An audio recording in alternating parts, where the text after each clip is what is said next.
ngayong araw mga guys, nandito na naman nga po tayo sa Inares Plaza para tunghayan at saksiyan itong napakagandang laban na to na Game 2 Finals ng Binangonan Interbarangay Tagisan. Kaya naman talagang napakagandang laban nito dahil parehas nang kumpleto mga player ng magkabilaang team. Nung Game 1 kasi hindi naglaro si Miggy De Leon pero ngayon naglaro na siya sa Game 2. Kaya naman hihirit pa ba dito ang Barangay Palangoy ng Game 3 o tatapusin na ba dito ng Barangay Darangan ang series at kukuhain na ang trophy. Kaya kung wala kayong ginagawa ay samahan nyo muna kami dito sa aming trip. Let's go!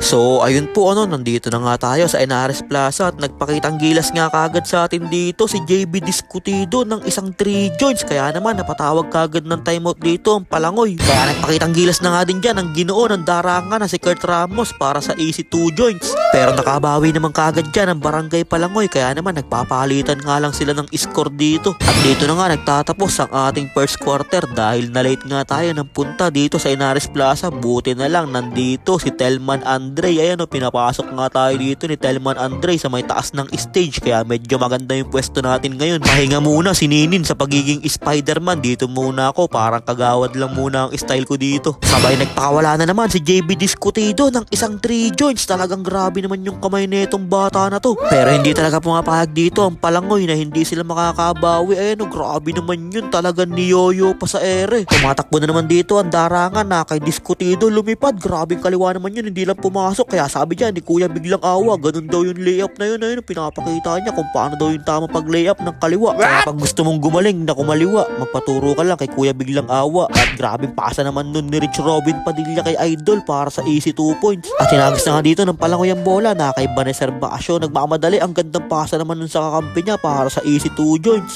Na kay Rich Robin Padilla dito nagmamadali, kaso lang tinapal siya dun ni Charles Katipunan. Sabi niya bawal yun, kaya grabing depensa pinapakita dito ni Charles Katipunan. Sabay naka-putback pa siya dito. Grabe ang pinapakita dito ni Kuya Charles Katipunan. Ayaw pa niya magburakay. Kaya sabi dyan ni Miggy Boy De Leon, ako din ayaw ko pa magburakay. Gusto ko pa ng Game 3 kaya hinahapit na nga niya dito. Na kay Vanessa Basio na naman dito sumalaksak at hindi na nga siya sinabayan dun. Na kay Idol na naman dito, ang gandang pasa naman dun kay Darius para sa easy 2 points. Talagang tuwan-tuwa na nga dyan si Double J. Napapasigaw na siya sa may bench ng Yehey. At talagang mapapakamot ka na lang sa ulo mo dahil 4 na foul na nga dun si Sean Antaso. Talagang double block ay yun dahil siya na nga yung nasaktan, siya pa yung foul, talong kasi ng talon. Kaya pinagpahinga muna siya dyan ni Coach Ariel Balahaja dahil second quarter pa lang 4 na yung foul niya. Masyado kang malakas sa foul, boy. Kaya nakashoot na nga dyan si Idol sa may ilalim. Nilamon lang niya lahat ng bantay niya dun. At hindi pa nga tapos dyan si Idol magpakitang gilas. Ayan grabing footwork naman yun para si Junmar Pahardo lang. Kaya naman tuwan-tuwa sa kanya dito yung mga fans ng Barangay Darangan. At mauubos na nga din yung oras at dito na nga nagtatapos ang ating second quarter. Kaya naman halftime break muna tayo. Kaya naman tuwan-tuwa dito yung dalawa kong idol. Ayan mukhang nararamdaman na nila, cash out daw ata. At ito na nga ang pinakainaabangan ng lahat, ang halftime show. Kung sa Intertown na finals merong mga showtime dancer, dito naman sa finals ng Interbarangay si Ellie silang ang guest. Kaya naman pinaikot na nga siya dyan hanggang sa magsawa siya. Ayan simula na pero umiikot pa din siya. Ayun napagod na din. Kaya back to the ball game na tayo at grabe moves naman yun para kay Katipunan. Humihingi pa nga siya ng foul. Kaya naman tumatakbo na naman dito ang Barangay Palangoy na kay Miggy De Leon dito. Grabe layup naman yun. Talagang pininger roll lang sa ere.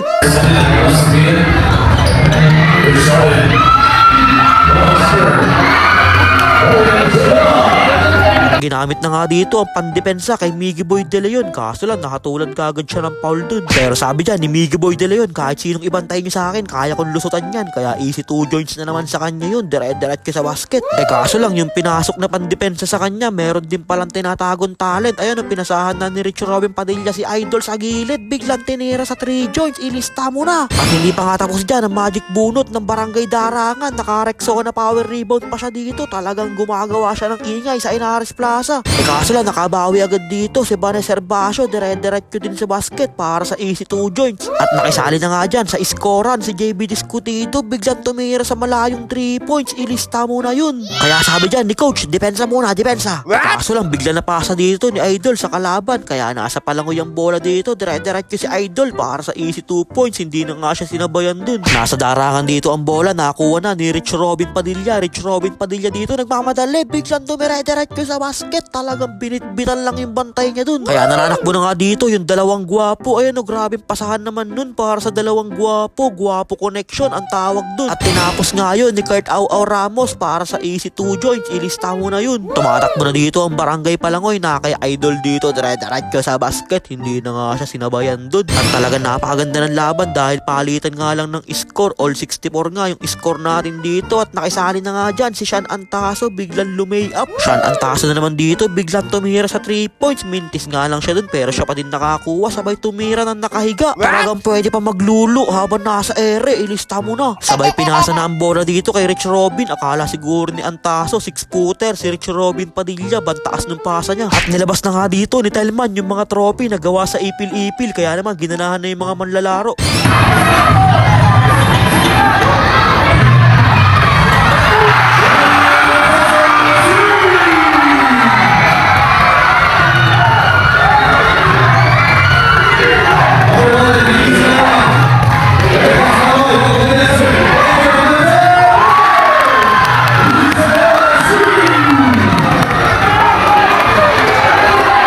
Matakbo dito ang darangan. Ang gandang pasa naman nun kay Rich Robin Padilla. Panoorin natin dito yung ginawang pagbawi ni Miggy Boy De Leon.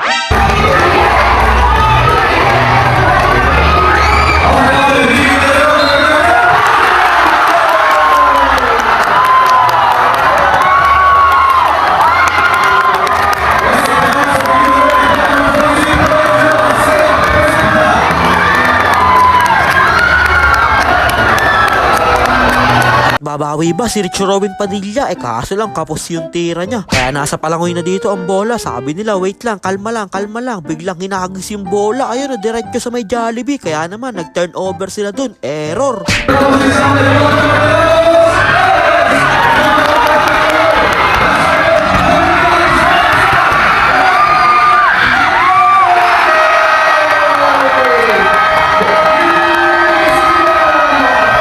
Lamang na nga dito ng 2 points ang Barangay Darangan. Ano kayang gagawin dito ng Palangoy? 33 seconds na lang yung oras. Na kay Miggy De Leon, pinapahirapan siya ng depensa niya. Nakalusot, muntikan pang pumasok yun. Kaso hindi pumasok yung tira na yun. Kaya naman ginamit na dito ng Palangoy yung kanilang final timeout. At lamang na nga din ng 4 ang Darangan dahil sa mga free throw. At nakapagpasabit pa nga ng foul dito sa 3 points sa Banay Servasio. Kaya susubukin siya sa free throw line.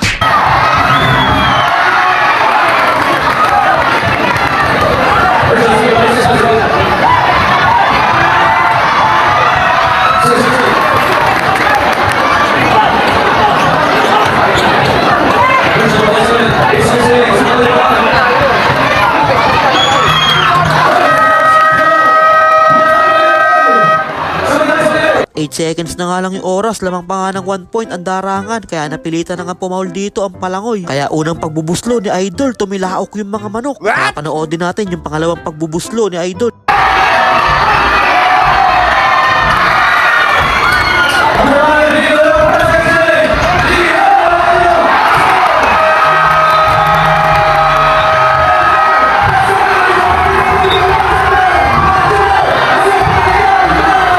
Doon na nga nagtatapos ang laban, kaya congrats sa Darangan dahil sila na nga ang champion dito. Pero mas champion ata si Kurt Heinrich Ramos. Talagang kinilig si Bes. Kaya kinuha na nga ng Darangan ang trophy at binawi nila yung mga kuya nila dahil laglag yung mga matatanda ng Darangan. At syempre congrats din sa Barangay Palangoy sa napakagandang laban na pinakita nyo. Bawi kayo next year. At syempre congrats din sa napakasolid na coach, si Coach Ariel Balahadja. Talagang napakasolid na coach niya ng Barangay Darangan. Kaya nagpicture muna siya, nakapit yung trophy para meron siyang pang-my day. Congrats po ulit Coach Ariel, napakasolid na laban. Kaya nagpicture na nga din dyan si King Jake saka si Rich Robin Padilla. At talagang walang ibang nararamdaman dito ang Barangay Darangan kung hindi sobrang saya. At ang ating finals MVP walang iba kundi si Sean Antaso. Kaya congrats sa'yo Sean Antaso. Pagpatuloy mo lang yan, sana sa Game 3 sa Intertown ay ganyan din ang gawin mo para maiuwi na din ang trophy sa Binangonan. Kaya yun lang mga guys, maraming salamat nga po pala sa walang sawang pagsuporta at sa palaging panonood.